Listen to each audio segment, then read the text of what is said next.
Видеокамера.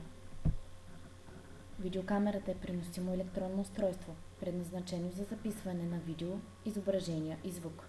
Основните части на видеокамерата са оптична част, електронен блок, визьор и записващо устройство. Оптична част. С нейна помощ се улавят отразените светлинни лъчи от сниманите обекти. Проектират се върху специална повърхност, която ги превръща в електричен сигнал и след това се подават на електронния блок за обработка. В електронния блок има няколко модула. Някои от тях управляват оптичната система, други обработват получените електрически сигнали от оптиката в подходящ вид за предаване по кабел или за запис. Отделен модул управлява записващото устройство на камерата. Често това е самостоятелен модул, с който видеосигнала се прехвърля на траен носител като магнитна лента, цифрова памет от типа на карти, DVD диск или твърд диск. Визьорът. Това е уред, който позволява на оператора да вижда къде е насочена и какво снима камерата в момента и предоставя допълнителна информация за запис, фокус, състояние на акумулаторни батерии, нивото на звука и други. Принцип на работа.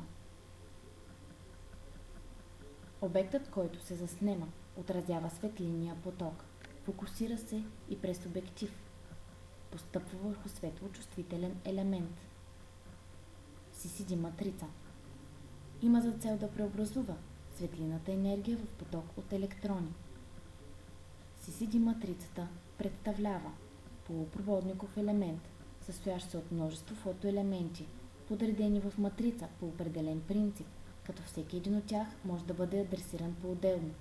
Всеки един пиксел от нея е съставен от по 3 отделни субпиксела за трите основни цвята – червен, зелен и син. Над всеки елемент има разположени микроскопични лупи.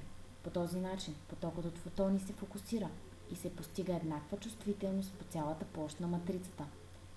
Преди захващането на следващото изображение, матрицата трябва да бъде изчистена с определена честота.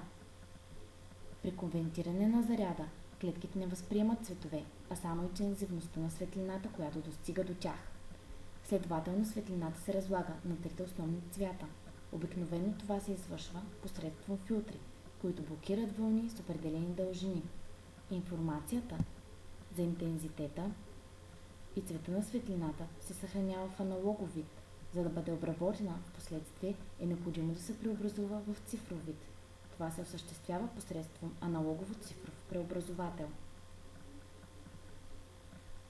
Друга важна съставна част е устройството за съхранение на заснетия видеоматериал.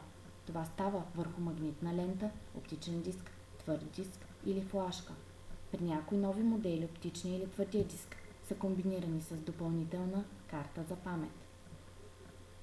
Видеокамерата се свързва към компютъра посредством съвкупност от хардуерни и софтуерни средства, носещи общото наименование интерфейс, който може да бъде реализиран като безжична връзка или по кабел.